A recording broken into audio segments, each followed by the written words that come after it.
Hello, everybody. It's Donna Cravata, and we are here for another installment of the Real 50 Over 50. And today we have Ellen Williams with us. And Ellen and I met a long time ago. Yeah. Some event where you were doing a constant contact presentation. And it has to be at least 10 or 12 years ago. But we have both had many twists and turns over the years. And Ellen is a director of advisory and ESG services at Orion Global Solutions. And with her over 25 years of experience in business and technology, it enables her to help clients achieve alignment in their processes and their technology platforms. This includes sales, marketing, artificial intelligence, and environmental social governance, which is ESG. Ellen has worked with hundreds of businesses as a consultant, a classroom trainer, continuing education instructor, public speaker, and a professional writer. Regardless of where she lands, her goal is to share knowledge, collaborate, and simplify processes so there's more time and energy to make a larger impact on individuals, companies, and the planet.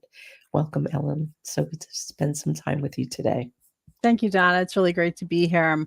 I'm a proud member of the 50 over 50 or the real 50 over 50. And glad to see all that you're doing to really get our voices heard. Yeah, we need to be heard. We've got stuff to say. We do. So we're going to just dive right in and ask what changed for you when you turned 50?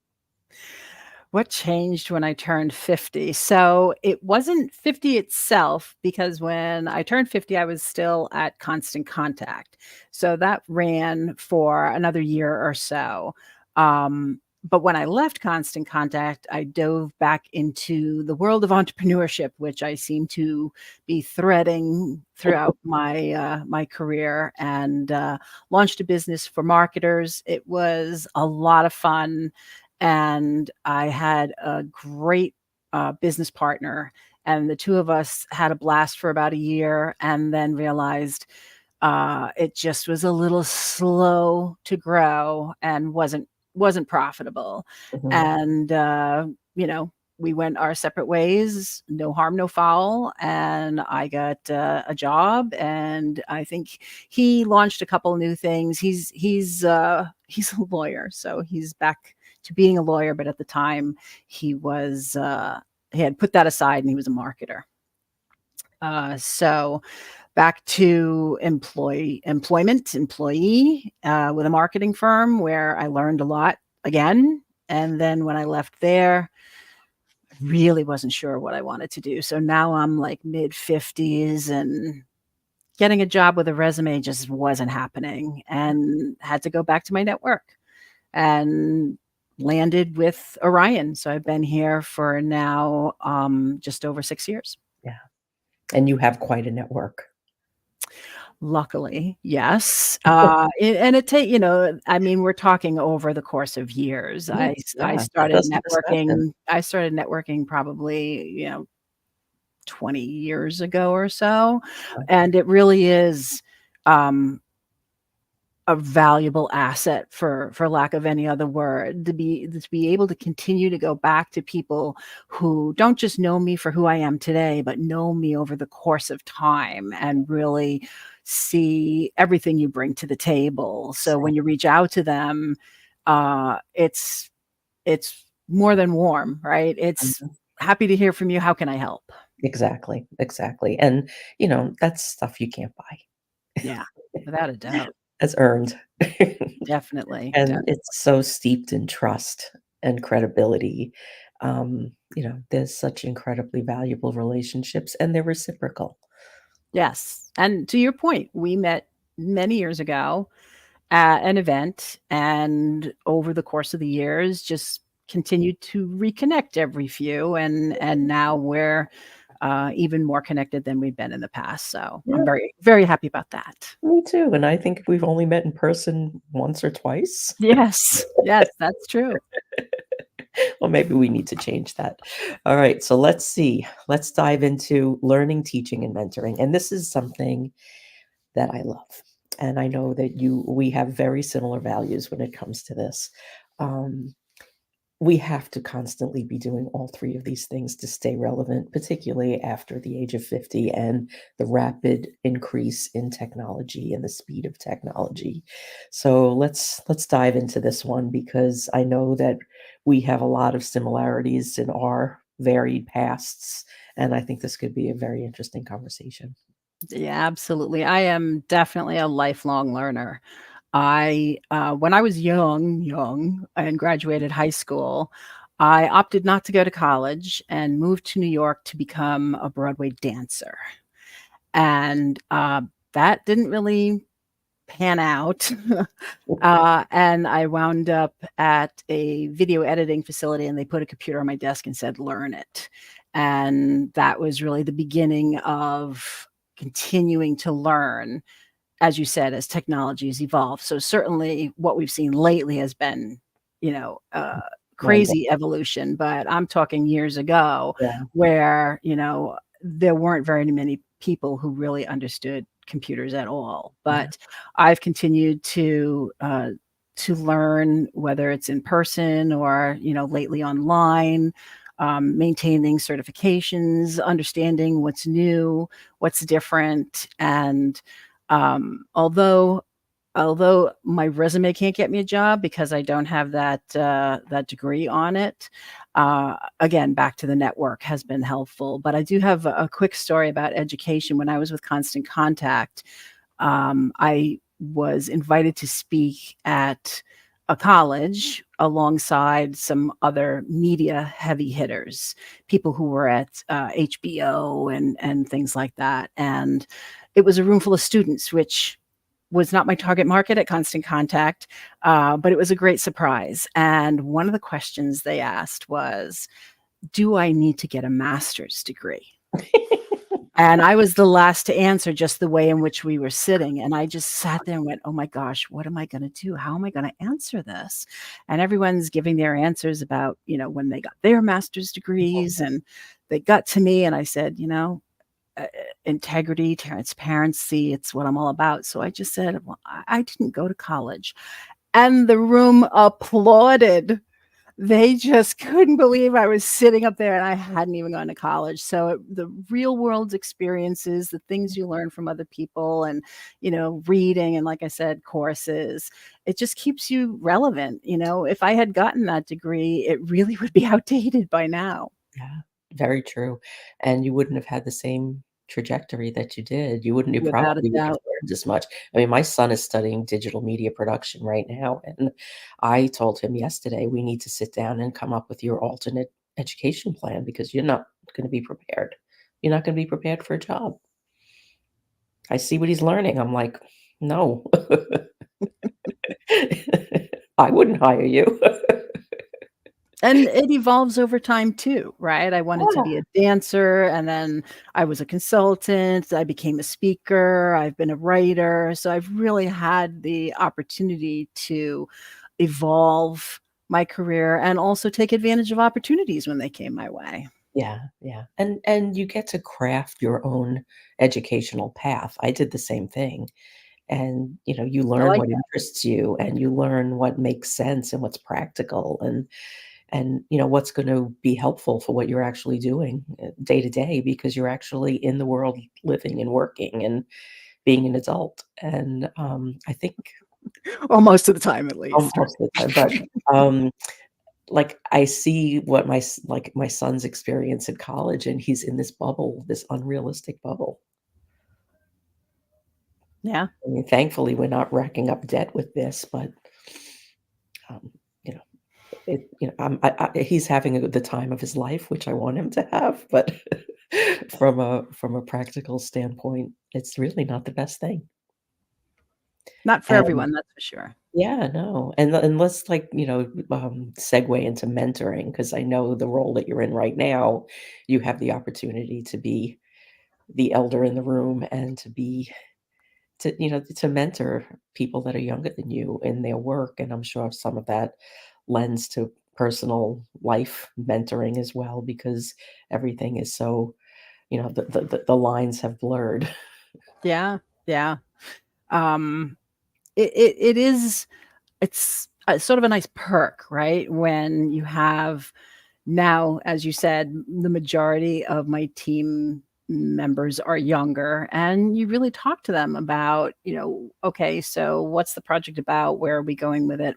How are you going to manage it? How are you going to organize things? And I think that's definitely a strong point that I've always had. I'm very organized and very strategic, and I I don't like when data is siloed, and I don't like when I have to go to a bunch of different places to get the information I'm looking for. So I really do talk about, okay, before we dive too far into this, show me your process for organizing, and we talk about what, of course, I have availability of multiple different technology tools. So we talk about which one would be the best for this project and how best to set it up, because some tools are very flexible. Mhm. We use Microsoft Planner a lot for internal processes and projects, and you can do buckets, or you can do by time, or you can do tags. So there's lots of ways that a single piece of information Mhm. can have additional data associated with it. So we really talk through what's the right process and how are we going to get to the finish line successfully. Yeah, and teaching people how to do that before they jump in and actually start building things is such a gift because it's so much harder to change direction once you've started, because now it's not just what you put in there, but it's how it integrates out into all of the other things. So now you have to start separating those integrations and rebuild it, and that's a heck of a lot more work. Yeah, certainly, the experience that both of us have is, it's not, don't look right here, right? Look out to the bigger picture and make sure what you're doing now works with not only the outcome you want, but to your point, integrated with other things, other people having access to the information. How are you going to deliver status updates? And what do they need? What do they Right. need? What are they doing with it? And I think, without experience, you don't really think about those things Yes. Yes. without having to be the one to rebuild it. Yes. So, when you've been in the weeds, you're happy to not be in the weeds, Yeah. but you understand that you can't ignore them either. No, no, and, just understanding what other people are doing with this tool that you're creating or this system or process that you're creating, it it just gives so much more depth to everything else that you do because now you can anticipate, like, what's possible really, because there are probably tons of people within an organization or externally that don't even realize what they have access to. And when Exactly. you can better understand the roles, the other people that might be using this information, you could actually make quite an impact. Yeah, and you're right. It's thinking of things that other people aren't gonna think about, because I've been there, done that, right? I've been in Mm. your shoes. I've done what you're doing, and I know what I forgot at the time, or what someone taught me, not to forget at that time. And, you're passing along the knowledge you've acquired from so many different resources through the course of your career. Yeah, and it's such a good example of, like, there are the things that are going to change, and then there are gonna be the things that are never going to change. And, Absolutely. like, the thing that's not gonna change is you need to think about this in advance. You need to think through, "What is it that I'm doing? Where is it going? Who is it going to impact? What's the thing that nobody else is thinking of?" That's the thing Yep. that you really need to sit with before you start, um, reaching out to tools, or reaching out to building processes, because building a process is just building what your thought process is. But if you haven't completed that thought process, you're going to build a broken tool. Right. And certainly, um, although it does mimic the thought process, I think you're absolutely right. It really expands on it when you start Mhm. putting data to that, and understand the various pieces that are going to be needed, and you get halfway through and you're like, oh. Ooh. You know, you definitely want to avoid that moment, and so really, taking the time to pause in the beginning of any kind of project like that and truly, think it through as much as you can, and then, speak to other people and get their feedback, and don't take too much time, right? Mhm. Because then you just Yeah. it'll get overly complicated. You need to keep it simple but accurate. Yes, and have the foundational pieces in place that are solid and that you know that that foundational component will support a different direction. Right. Right. Man, Because we could probably everything build something. changes. We could probably build something very valuable together.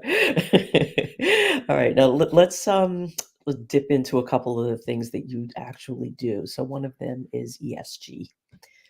And I'm not sure many people there's probably people that don't know what that is. So can you Right. explain a bit about it? Because Sure. quite important.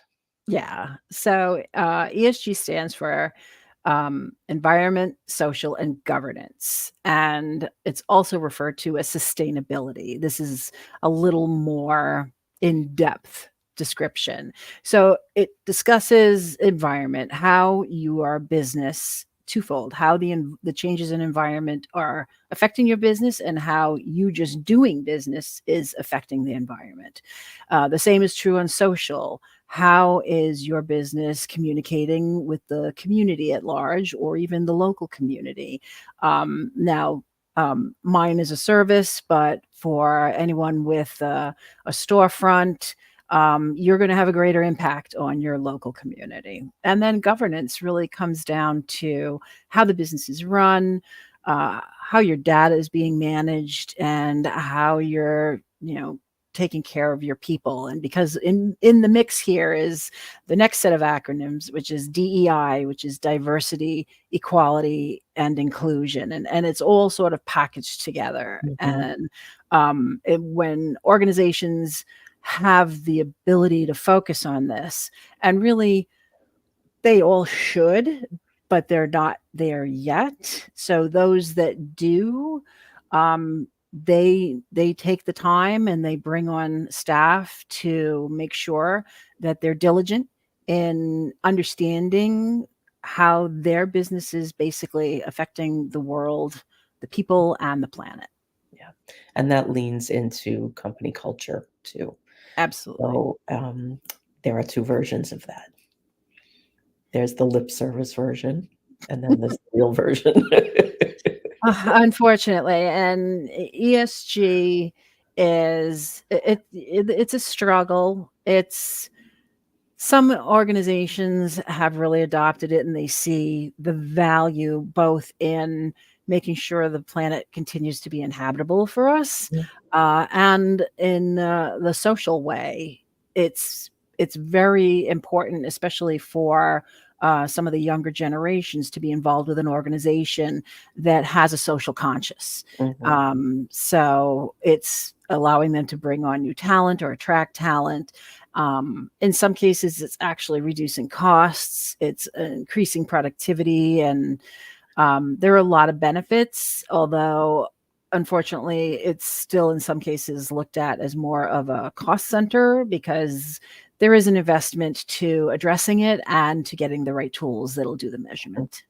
mhm, and training. I'm sure there's training involved as well. Yeah, Yeah, but probably a whole different level of communication, which is nice. it is. And the the best implementation of any ESG initiative has to start at the top. Mm, The CEO has to be involved and um, supportive. It needs to be an initiative that's communicated as important to the mhm, organization. yeah, yeah, and there's an investment involved too, so if the leadership is not involved, then there's nobody paying for this.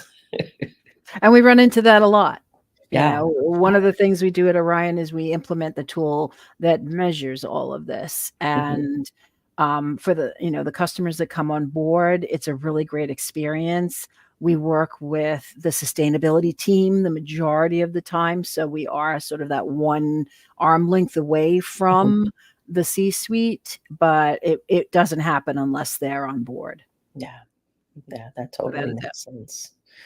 Um, And that's new. That's an over 50, right? I've been in sustainability since 2019. And last year, I passed the Sustainable Excellence Associate certification.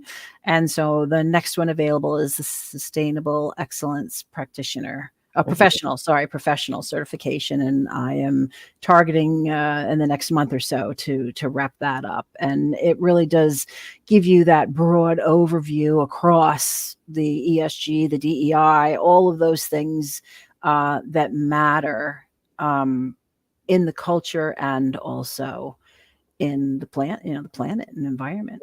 So I'm yeah, excited to get that next certification. yeah, I love seeing your posts when you show that you have another certification. You are very diligent in your continuing education, and it's very inspiring. Thank It you. I really was is. a continuing education instructor. At a local Hofstra University here on Long Island. After I left Constant Contact, I had a great relationship with the continuing education director because she Constant Contact sponsored some events and she hosted them. So we created a really nice relationship. And once I left Constant Contact, she brought me in as an instructor. So I was very lucky to be able to build curriculum around digital marketing and marketing automation and sales automation with CRM and Constant Mm, Contact and all the tools that were out there to really help. A lot of them were small business owners that were attending to really help them understand what tools were available to get their word out. yeah, I did a similar thing at, SUNY. It was, oh gosh, I can't remember the name of the organization that ran it, but they ran it through SUNY, and I used to give classes in social media and PR and, how to leverage PR to start a small business. Yeah. It's a lot of fun. It It's was not it was it was great fun, and it's lovely to have a classroom of Yeah, people, even, speaking at, seminars and workshops and events. It's great to be in front of a group of people that are willing to challenge you, right? mhm, "Well, what about this and what about that? And I have this kind of business, and what would you do there?" And mm, it just gets all the creative juices flowing, and you start being strategic with the people in the audience, it everybody benefits, right? Because everyone's learning together. yeah, yeah, and, you have been very innovative in your career and, being on the forefront of all different technologies and new tools and things like that, so that leads me into something that we both love. Artificial intelligence, how is this fitting into all of the other things that you do? And, like, how are you using it? And, like, what I don't really want us to talk about the pitfalls because 'cause they're there, but, like, I think I would rather focus on, like, how's this making things better? Sure.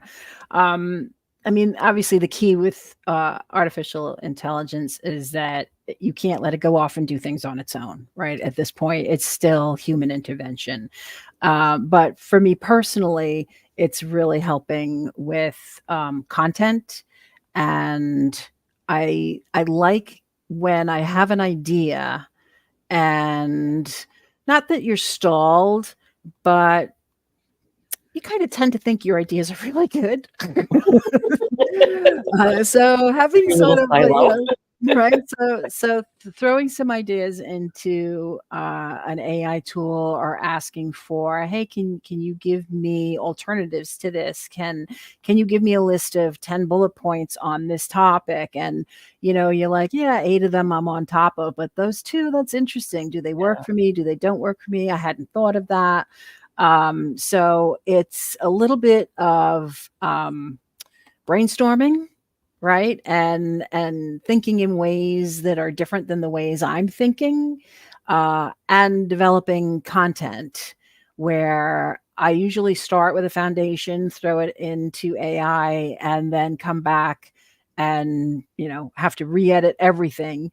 But it sometimes comes back with a different flavor. And what I love doing in my prompts is, giving it the tone that I want. So this is professional, Mhm. but put some humor in it. And I can tell you, AI is not funny. Oh, So really? when it comes back with what it thinks is humor, yeah, not really working for me. But then I'll say, do it with more enthusiasm, shorten this, but be excited about it. And it can go really overboard sometimes. I'm like, all Mm, right, not that enthusiastic. But it's because you pick up little words like, even though it's way too enthusiastic, the phrase that mhm, came back was really useful. I can use mhm. that phrase, not the Yeah, whole thing, but that one yeah. phrase. And I think it's elevated my using it over the last year has elevated my rough drafts, Mhm, because now I start to think a little differently. How can I rephrase that? Don't mm, write it the way I have in the past, right? mm, Does this need to go this way? Can it be shorter? So mm, I've become my own editor a little mhm. better than in the past. So it's Yeah, definitely helped there. I love that. I approach it every time I go into one of these tools, I'm like, "How am I gonna get smarter? How's this experience gonna make me smarter?" Because, like, what I see is a mountain of information I don't have access to Hmm. without these tools. And, like, I'll go a couple of rounds, and then I'll ask, "What am I missing?" That's a You great question. and let it come back to me with what it thinks, and sometimes it's totally off base, but Yeah. most of the time it comes up with something I didn't know, Yeah. Yeah. and I've been playing with Discord and uh, uh Midjourney. the Midjourney. I knew it was Journey. I couldn't think of Mid. Yes, Midjourney. And I'll put really long prompts in, but prioritizing them. And some of the things it's come back with have been absolutely stunning, like beautiful. Like, oh, I would have never thought of that. That's great. And the other day, I'm doing some research on executive overwhelm. So I started with some prompts and it wasn't, and I just said, you know what? Let's see what it thinks overwhelm looks like without any other prompts. Mhm, And I just was like, oh, cartoon or realistic photo overwhelm. Like what does AI consider to be overwhelm? And that I found interesting because it's not the content that's coming back, it's the visual that's coming back. mhm, yeah. Now how do you s how are you using this, like, in your job and in the work that you do? Like, where does it fit into the puzzle? Sure. So it's part of my speaking. I do get to do presentations around it as well. It was something I really spearheaded internally and did a couple internal presentations on the importance of, as I said earlier, human beings still being part of the process, the importance of not putting any confidential information in a public AI, and the fact that it's coming whether you want it or not. Some of our internal team, not our consultants who are, drinking up as much as they can, they weren't so sure. And I said, I don't want you to put our financial information in an open source AI, but AI is coming to the tool that we use for our financial information if it isn't there already. And so we can start tapping into that to understand in different ways and see our financial in ways in which we might not think to report on. And from our consultant's standpoint, as a Salesforce implementation partner, Salesforce has been on the leading edge of AI. For many years, they had predictive AI for many years, and now generative AI, and really understanding the needs of the customer. So certainly with ESG, the predictive AI can tell you based on what you're doing now what your trajectory is going to be as far as your sustainable practices. But the tool also enables you to create some of the reporting standards that are publicly well known. And so the generative AI is going to look at your data regarding your carbon footprint and your diversity and quality inclusion, and can come up with content that you can use. Because when you start doing any kind of ESG reportings, although the numbers are important, it's really the story that goes around it. So they're able to leverage it in both of those ways. I have more personal experience with that tool since Mhm. that's the one I manage at work. But it's throughout all of the Salesforce clouds. So we're using it in a bunch of different ways for our clients. That's great. Now let's just segue into simplifying strategy because AI is one way of simplifying strategy. But and we talked a little bit about, starting a project and being clear on the project before you start building, which is also another way of simplifying. But I know that this is the crux of everything is, when we can make things simple, we can do more. So Yeah. Yeah. some more, let's talk a little So more it about that. so, any organization has multiple different strategic initiatives happening at the same time. And it can definitely get overwhelming. And to our point earlier, how did the process start? And was it set up properly? And if it was, did it roll out properly? And where is it now? Because things can get off the rails no matter Mhm. how well you plan. So it really always comes back to, okay, let's take a step back, take a deep breath. If it's gotten overcomplicated, let's simplify it, because we inherently tend to overcomplicate things.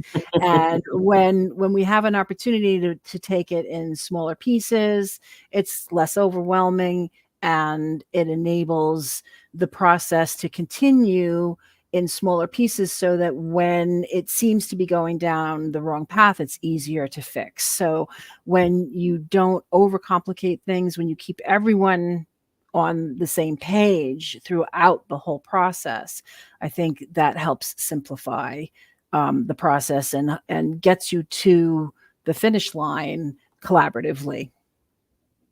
Yeah, that's so important because, um, you know, being the humans in the mix, We're we're the special. ones we're the ones that mess up the systems and then get angry at each other about it. Sometimes, sometimes for sure. But yeah, I think as long as everyone's on the same page and it doesn't get overly complicated, and even if you look at the big picture and it seems Mhm, complicated, and some things are, um, mhm, it really helps to just, okay, we're just going to take it one step at a time. mhm. Let's keep it simple, even though each simple piece winds up being a more complicated Yeah, final. Like, when you're building a Lego castle, right? mhm, The Legos are really simple pieces, and mhm. once you get them all put together, you can have something extraordinary. Yeah, and the thing is too, it's to be mindful of the tools because we have so many choices and Mhm. everybody has their favorite and what they like and what works for them and what they've had success with, but, we can't work collaboratively and be working in multiple different tools. They all I mean, because for the most part, a lot of them do the same thing. Yeah. And I think really streamlining that and adopting certain tools as an organization is really important to do. Yeah. We find that a lot when we do a tech stack review. Hey, did Mhm, you know your marketing department's using Google and your legal department's using Microsoft, and they're mhm, both doing documents? Or, someone's using Canva and someone's using, Illustrator, and you're paying for all these different tools, and there's a lot of duplication. And what happens a lot in organizations, people solve their own problems, right? mhm, yeah, I need a spreadsheet. I'm going to use Smartsheet, and someone else says mhm, I'm going to use Excel, and someone else says I'm going to use Google Sheet. And those three people, they may never meet within an organization, and mhm, they're doing what they need to do, and they've solved their issues by using a tool that's well accepted. So it's not like they went and found something that mhm, yeah, it could cause a problem. mhm, But now you've got an organization with three completely different tools doing the exact same thing, and we and not find only that a that, lot. you've got disjointed data Yeah, because the systems aren't speaking to each other. yeah, well, Fun. besides that, yes. Okay, so we're just like we're a little bit over time, but I didn't want to miss talking about this. But you I have appreciate that. recently published an article for the Forbes Business Council, which is very exciting, about selecting the art of selecting elite back office platforms in high tech. You want to give a little overview of that because this kind of wraps up like everything we've been talking about. Yeah, sure. So high tech firms, um, this is specific to high tech firms basically because what I've seen over my career, what we're seeing today is when you're a high tech firm, you've got really smart high tech people. Right, you've got your developers. They're developing your high tech product, and what happens is sometimes those developers wind up involved in the weeds of the tools that the business needs to run the business, and that's not what they're there for. And so um, there's no need for that because the tools to run your business are plentiful out there. And the article talks about the ability to relieve that developer team to do great things with the tool that you're producing and the process by which you would go through within your organization to create the requirements that would lead you to selecting the right back office tool to support your business. That I'm putting the link in the comments right now. Yeah. And this is something I've done, pretty much my whole career. We used to call it needs analysis, and it's all about listening and understanding what the goals of the organization are and how technology can align with that, right? So it's people, process, and then technology. Mhm. And the technology has to be the supporting role, not the dictating role. And certainly today, what we see is years ago, when the software was implemented, over time, it's become the dictating role. Processes happen within an organization because that's the way we've always done it, right? That's the way the software works. And if it's no longer supporting the way in which the business needs to run, then legacy systems need to be replaced with ones that are flexible to work the way you want the business to work, as opposed to dictating the way the business needs to work. And that's really, although the articles for high tech firms, the advice is sound for any industry. You really need to understand what your requirements are and choose a product that's going to be able to scale with you as you have plans to grow. And that is right sized because for smaller businesses, even like, organizations that are smaller, there are tools out there that could do so many different things, and it's impressive. And the slick slide decks are really impressive. But do you really need it? Well, that's the key. What do you need? Right? Yeah, What are your requirements? What are your goals? What are your requirements? But you do want to think, I don't want to do this again in another 3 yeah, years. So definitely. you You want to you be do able want to think out in the future. I'm going to to. scale, and scale could mean I'm going to bring on 2 or 3 people, or it could mean Mhm. I'm going to bring on 2 or 300 people, Yeah, right? So the tool has to match the requirements of the business, and that's why there are all different sizes of pretty yeah, much any tool that you need. yep. Very good advice. Okay, so as I wrap these things up, I like to ask guests to leave us with a wisdom bomb. Is there a little piece of wisdom you'd like to leave everyone with? Um, Make sure you have time to think things through. If you're feeling rushed or the decision doesn't feel right, take that deep breath, take a step back. Step back could be 10 minutes, a step back could be a whole day, a step back could be a weekend. But it's going to be more valuable to you in the end to have had the right amount of time for you to make that decision than to be rushed into a decision that may not be right for you or you wind up regretting. Very good advice. So connect with Ellen on LinkedIn. Please. And also, she's on the Real 50 Over 50 webpage. And she's up to all kinds of good things. And I love watching her with her continuing education and certificates and talks that she's giving around innovative ideas and mixing the things that really matter that are never going to change with the things that are going to change as fast as we can watch them go past our eyes.